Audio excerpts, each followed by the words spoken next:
नमस्कार। जय जय राम, जय श्री राम, जय हो बागेश्वर धाम सरकार, जय हो हनुमान जी महाराज। मेरे प्यारे सभी दर्शक, आज के इस वीडियो में बहुत ही शानदार, रोचक और मजेदार कहानी लेकर के आया हूँ। आज की जो कहानी है, दो ठगों की कहानी है।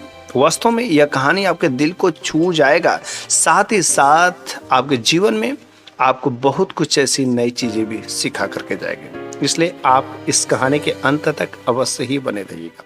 तो बस चलिए इस कहानी को अब हम लोग बिना देरी के शुरू ही कर देते हैं। तो बहुत पुरानी बात है कि एक गांव, जिस गांव का नाम था लोचनपुर गांव में एक जो है आदमी रहता था जिसका नाम था राघव। उस घर में राघव और राघव की पत्नी माला दोनों लोग रहते थे। और राघव का यही काम था कि अपने गांव में लोगों को जो है ठगी विद्या करके, अपने इधर उधर जाल में फंसा करके लोगों से वह जो है पैसा ऐंठ लेता था और धन जो ऐंठ लेता था और बाद में देता नहीं था। इस तरीके से राघव के बारे में उस लोचनपुर गांव का हर व्यक्ति जान चुका था कि हाँ, यह लोगों को ठगता है और झूठ बोल करके इधर उधर अपने जाल में फंसाता है। अब एक दिन उसकी पत्नी माला ने कहा कि देखो जी, आप काफ़ी दिन हो गए और अच्छे खासे रकम नहीं है, पैसे नहीं है, ऐसे तो काम नहीं चलेगा। मैं कुछ नहीं जानती हूँ, आप कहीं से भी पैसे लाइए, किसी को ठग करके लाइए, कैसे भी लाइए, लेकिन लाइए तो लाइए ही। बेचारा वह राघव कहता है, यार मैं कैसे बताऊँ, अब मेरे को लगभग सब लोग जानते, मेरे पर कोई विश्वास नहीं करता, तो मैं ठगूँ तो ठगूँ किसको, कुछ समझ नहीं आ रहा है। लेकिन कहता चलो ठीक है, कोई बात नहीं, कुछ मैं आज रात को मैं सोचता हूँ और कुछ दिमाग में अगर आएगा तो मैं अवश्य कल किसी न किसी तरीके से कुछ तो व्यवस्था करूंगा ही करूंगा। राघव रात भर सोचता है और सोचते सोचते उसके दिमाग में एक जो ख्याल आता है कि उसके पास जो एक पीतल की मूर्ति है, और अगर उस पीतल की मूर्ति पर अगर वह सोने का पानी चढ़वा देता है और फिर वह किसी को उसके माध्यम से जो है ठगी का काम कर सकता है। फिर वह अगले दिन उठा और वह पीतल की मूर्ति को लिया, छोटी सी मूर्ति थी, और सुनार के पास चला गया। और जब सुनार के पास गया तो उसने कहा कि भाई ये देखो, इस पर जो सोने का पानी लगाना है। तो वह सुनार कहता क्यों, अरे आज किसको ठगने वाले हो? तो उस राघव ने कहा देखो भाई, मैं तुमसे अब झूठ क्या बोलूं, मैं तुम्हारे ही गांव का हूं और अब मैं ये सब ठगी विद्या ठगों को करना बिल्कुल मैं छोड़ दिया, अब मैं शरीफ हो गया हूं। और ये जो मूर्ति थी घर में रखी थी, बहुत पुरानी हो गई, तो इसलिए हमने सोचा अगर थोड़ा सा मैं सोने का पानी चढ़ा दूं तो बिल्कुल मूर्ति नई हो जाओगे और फिर चमकने भी लगेगी, इसलिए यहाँ पर आए हैं। जैसा सोच रहा बिल्कुल उस काम को मैंने छोड़ दिया है। सुनार वह जल्दी जल्दी कुछ ही समय में वो जो है उस पर मूर्ति पर सोने का पानी चढ़ा देता है। जो पैसे होते हैं राघव उसे दे देता है। फिर उस सोने का पानी चढ़ा हुआ उस मूर्ति को लेकर के रास्ते में आता है। तब तक एक व्यक्ति उसे रास्ते में नजर आता है और वो अपने साथ में कुछ बर्तन में वह लिया हुआ था। तो उसने सोचा कि चल चल आज हम इसी को जो है ठगते हैं। तो उसने पूछा, अरे भाई इसमें क्या तुम ले जा रहे हो? उसमें तुम लग रहा है मेरे को गाय का घी ले जा रहे हो। उसने कहा हाँ, पूरा का पूरा डब्बा भरा पड़ा है। तो उसने कहा यार मेरे पास तो पैसे नहीं है, लेकिन हाँ इसके बदले में मेरे पास एक चीज़ है, मेरे पास एक पीतल की मूर्ति पड़ी हुई है, और अगर तुम उसके बदले दे देते तो बड़ी अच्छी बात होती। और तुरंत अपने पॉकेट से वह पीतल की मूर्ति निकालता है और वह जो दूसरा था, जो घी लिया था, उसका नाम था लल्लू लाल। अब लल्लू लाल जैसे ही राघव के हाथ से उस मूर्ति को लेता है, उसको अगल बगल आगे पीछे करके देखता है, वह तुरंत देखता है अरे ये तो सोना है, और ये कह रहा पीतल की है, ये कहीं मूर्ख है, इसको पता नहीं है, इस कारण से लग रहा है कहीं पाया है और इसको पता नहीं कि सोने की है। इतना अच्छा सौदा तो मेरे को कभी मिलेगा ही नहीं। वो कहता ठीक है, कभी मिलना तो फिर से दोबारा कुछ दे देना, और नहीं दोगे तो भी चलेगा, और ये मूर्ति के बदले तुम जो जाओ ले जाओ, घी ले जाओ। फिर वह उस घी को लेकर के चला आता है और वह उस मूर्ति को ले जा करके लल्लू लाल जो है अपनी पत्नी राधा को देता है। कहता कि देख राधा, कितने दिनों से हम सोच रहे थे कि तुमको सोने के कुछ गहने बनवा दे, लेकिन आज देखो बहुत बड़ी हमने बाजी मारी है, और आज जो इतना सारा धन मिलेगा, एक सोने की मूर्ति, इसको हम लोग हल्का हल्का तोड़वा करके जितनी सारी तुमको वो गहने बनवाना है तुम बनवा लो। और राधा भी उसको देख करके पा करके बड़ा ही खुश होती। कहती कि अगली सुबह हम चलेंगे सुनार के पास में, और वहाँ पर इसमें से हम अपने जो कुछ गहने बनवाएंगे। वो लल्लू लाल कहता है ठीक है कोई बात नहीं, आज हम लोग मस्त से खा करके पी करके मस्त से सोते हैं। इधर वह राघव अपने जब घर पर आता है तो अपने पत्नी से कहता है कि देख आज तो हमने एक व्यक्ति को गजब का चूना लगाया, उस पर सोने का पानी चढ़ा करके देख इतना बड़ा जो है एक घी का डब्बा है, पूरा घी भरा हुआ है और हमने उसके बदले घी लेकर के, और आज तुम जब खाना बनाना तो खाने में मस्त जो अच्छे से घी डालना, अच्छे से घी डाल करके लाना, रोटी पर भी लगाना, दाल में भी डालना, हर चीज का। तो उसने कहा ठीक है। अब जो है राघव की पत्नी उधर माला जो है खाना बनाती है लेकिन खाने में घी डालना भूल जाती है। उसके सामने शाम का समय भोजन आता है तो चावल दाल रोटी सब्जी खूब अच्छे से बनता है। तो वह राघव कहता है अरे भाई किस चीज की अब कंजूसी कर रही हो खाने में, इस दाल में अच्छे से घी डालो ना। तो माला जो है घी ऊपर से थोड़ा सा निकालती है और डाल देती है। तो राघव कहता है अरे यार तुम जीवन भर कंजूसी करोगे, अरे दाल कितने दिनों के बाद मेरी 4-5 चम्मच जो अच्छे से मिला ना, रोटी पर भी तू अच्छे से लगा, चावल में भी मिला, हर तरीके से मिला, बस वो 4-5 चक्कर जैसे ही वह निकालता है तो अंदर से कुछ अलग प्रकार का स्मेल आता है। और जब वह देखता है चखता है उस दाल को तो कह रहा है अरे यार तुम एक खाना बनाई कि गोबर बनाई हो। उसने कहा गोबर?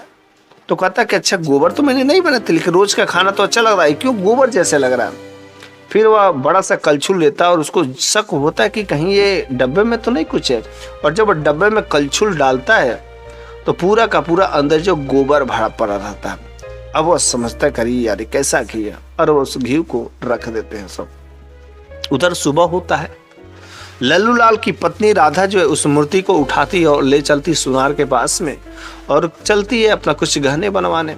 लेकिन जब सुनार के पास में उस मूर्ति को ले जाती है तो सुनार पहले उस मूर्ति को जांच परख करता है, तुरंत तो बता देता है कि इस पर बस सोने का पानी चढ़ा हुआ है और यह सोना नहीं है बल्कि यह पीतल है, पीतल, और इससे कोई गहने नहीं बन सकते।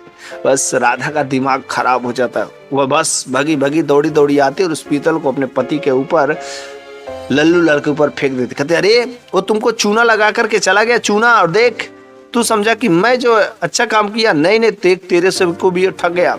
वो समझता कि यार वो मेरे को भी ठग गया तो मैंने भी तो उसके साथ वही किया, ऊपर हल्का सा घी का परत लगा करके और अंदर सारा का सारा गोबर भर के जो मैंने उसको दे दिया, तो कैसे। लेकिन उस लल्लू लाल की पत्नी राधा कहती कि जाओ, उसको तुम जानते हो ना, पहचानते हो ना, जाओ पहले उसको बता के आके उसने ये पीतल की मूर्ति क्यों दिया। वो मन ही मन सोचता है कि अरे यार चल ठीक है उसको मैं बताता हूँ, अगर वह घी का डब्बा नहीं खोला होगा तब तो अपनी गलती मान लेगा, अगर कहीं खोल दिया होगा तब तो मेरी भी पोल खुलने वाली है। वह रास्ते में आता है और लोचनपुर गांव में प्रवेश करके उसके घर का पता कर लेता है राघव भाई के। अब लल्लू लाल मन ही मन सोचता कि अगर उसने मेरे साथ में अगर धोखा किया है तो मैंने भी तो उसके साथ में धोखा किया है ना, और मैं कहूँगा तो कैसे कहूँगा। इधर जो लल्लू लाल और इधर राघव की पत्नी ये सब लोग घर पर बैठे होते, तब तक दूर देखते हैं कि अरे लल्लू लाल आ रहा है। और राघव तुरंत अपने पत्नी से कहता है कि देख माला वही जो व्यक्ति है ना वही आया, वही मेरे को घी दिया है, और चल आज मैं उसको बताता हूँ, और लग रहा है कि मैंने भी तो उसके साथ धोखेबाजी किया, और पहले देखते हो मेरे से क्या बोलता है। और जैसे ही लल्लू लाल उसके दरवाजे के पास में आता, राघव घर से निकलता है तो लल्लू लाल कहता अरे भाई कैसे हो, अरे तुम्हारा घर यहीं पर है क्या। उसने कहा हाँ मेरा घर यहीं पर है। उसने कहा क्या हुआ, कोई बात है क्या, मैंने जो मूर्ति दी थी ठीक ठाक है कि नहीं है। बस लल्लू लाल कहता अरे भाई पूरी की पूरी सोने की मूर्ति, क्या गजब की, मेरी पत्नी ने तो पूरा कितने सारे गहने बनवा लिए, क्यों मैंने जो घी दिया था उस ठीक ठाक है। तो फिर वह राघव कहता रही है तुम्हारा घी तो आज तक मैंने वैसा घी खाया ही नहीं था, क्या गजब का स्वादिष्ट घी है। ऐसा करो कि एक बात करो कि आज मेरे घर पर जो तुम्हारा दावत रहेगा, आज हम लोग खाना बनाएंगे और मस्त खा करके जाना। तो लल्लू लाल ने कहा हाँ इसमें भाई अगर तुम इतने प्यार से कह रहे हो तो भला इसमें बुरी बात क्या है, चलो आज रात तुम्हारे घर पर रुकते हैं और दावत खा के जाएंगे। शाम का समय होता है, मस्त चावल दाल रोटी सब्जी बनती है। उसने कहा भाई अब इतना अच्छा खाना बन गया तो हम लोगों के पास जो इतना फेवरेट घी है हम लोग 2 दिन से खा रहे हैं ना, मेरा मन भर गया है, और एक्चुअली ज़्यादा मिल गया, अब अचानक मिला एक ही बार खाए, हम लोगों का मन भर गया है, इसलिए हम चाहते कि तुमको शायद अपना तो बेच दिए हो, मैं तुमको खिलाना चाहता हूँ। उसने कहा ना ना यार मेरे को घी नहीं चाहिए। उसने कहा अरे भाई आप मेहमान है और मेहमानगिरी में ऐसा तो होता ही होता है।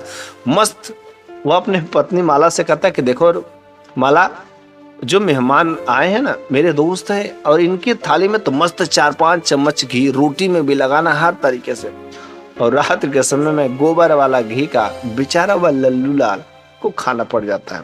अब बेचारा कैसे कहे, गोबर वाला घी को खाना पड़ जाता है। सुबह का समय होता है, लल्लू लाल वहां से निकलने की कोशिश करता है। फिर से राघव कहता अरे भाई साहब इतना सवेरे आप कैसे जा सकते हैं? भला सवेरे अगर कोई मेहमान घर से अगर जाता है तो खाली पेट तो हम लोग नहीं विदा कर सकते, ऐसा हम लोगों का नियम है।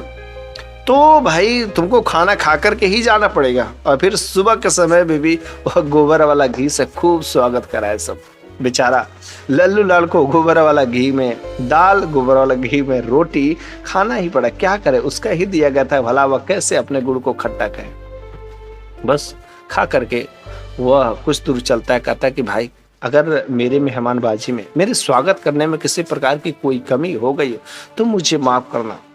उसने कहा हाँ मैंने तो तुम्हारे यहाँ भोजन किया, किसी प्रकार की कोई कमी नहीं, लेकिन कभी जो है तुम मेरे घर पे भी आओ, तुम्हारा स्वागत करने का मौका मिलेगा मुझे को। उसने कहा तो देरी किस चीज की? अरे आज नहीं कल बोलो तो हम कल चलाते हैं। फिर जो लल्लू लाल कहता है राघव से चल ठीक है कल ही आ जा। तो बस कल का दिन तो तय हो जाता। अब इधर लल्लू लाल जब अपने पत्नी राधा के पास में जाता है तो सारी की सारी बात बता देता है, ऐसी ऐसी बात हुई है। उसने कहा देखो उसने मेरे साथ में बहुत बड़ा गुड़ खिलाया है, और अगर वह आता है तो हम लोगों को भी कोई चाल तो चलनी ही पड़ेगी। अब लल्लू लाल अपनी पत्नी से कहता कि देखो कोई चाल तुम बताओ। और उसकी पत्नी राधा कहती मेरे को तो कोई चाल समझ नहीं आ रही है। लेकिन लल्लू लाल कहता कि हाँ मेरे दिमाग में एक चाल समझ आ रही है कि जब वो कल आएगा तो हम घर पर ही नहीं रहेंगे, और जो घर पर नहीं रहेंगे तो सुबह से शाम हो जाएगी, रात्रि हो जाएगी, काफी देर रात में आएंगे, और फिर वह खाली खाली जब नहीं हम आएंगे तो फिर से अपने घर को चला जाएगा। उसने कहा ठीक है। फिर वह अगले दिन हुआ, इधर राघव जो है कहा कि चल दोस्त के यहाँ पार्टी है चलते हैं। राघव जो दोपहर में ही चला गया। दरवाजा खटखटाता है, अंदर से उस लल्लू लाल की पत्नी राधा निकलती है। राधा ने कहा अरे कौन? उसने कहा अरे मेरा दोस्त ने कहा था कि आज यहाँ पर जो पार्टी मिलेगी खाना दावत है। तो राधा ने कहा कि नहीं ऐसा तो मेरे पति ने नहीं बताया है, यहाँ अभी वह घर पे नहीं, आप कुछ देर इंतजार करिए वे आ जाएंगे। उसने कहा ठीक है कोई बात नहीं। और बाहर बैठ करके राघव जो है इंतजार करता रहता। 1 घंटा बीतता है, 2 घंटा बीतता है। तब तक जो राधा आती है कहती कि देखिए जी हमें तो लग रहा है कि मेरे पतिदेव कहीं चले गए हैं और देर रात हमें लग सकता हो जाएगा उनको आने में। ऐसा काम करिए कि आप जो आज चले जाइए और दूसरे दिन कभी आ जाइएगा। तो लल्लू लाल ने कहा कि ना ना ना ना मैं नहीं जाऊंगा, जब तक मेरा दोस्त आएगा नहीं तब तक हम जाने वाले नहीं हैं, चाहे भले रात क्यों ना हो जाए। बस बेचारी उसकी पत्नी राधा भी बड़े चिंतित होती कि तो जाने वाला ही नहीं है। बस वहां पर वो बैठ जाता है, इंतजार करता है। देर रात हो जाती है तो कहती करे भाई अगर आज आपके दोस्त रहते ना, मेरे पति रहते लल्लू लाल, तो पक्का ही मुर्गा बनवाते हैं। तो राघव ने कहा तो भला देरी किस चीज की है, जब मेरा दोस्त नहीं है तो बोलिए तो मुर्गा मैं काट देता हूँ, मैं बना देता हूँ, बस आप पका दीजिएगा। उसने कहा ना ना मैं अपने पति के आदेश के बिना कोई काम नहीं करता हूँ। तो राघव ने कहा रे मेरा जब दोस्त आएगा तो दोस्ती ने, बस वो तो दावत पर बोला ही था, तो भला देरी किस चीज की है, जल्द से बोलिए तो मैं मुर्गा बना देता हूँ। वह जबरदस्ती बाहर, तब तक एक मुर्गा था, उसमें से एक मुर्गा जो पकड़ता है और तुरंत जो बलि के घाट चढ़ा देता है और बस दे देता बना करके। कहता कि जल्द भाभी आप बनाइए और हम यहाँ पर बैठे हो सके तब तक मेरा दोस्त भी आ जाए।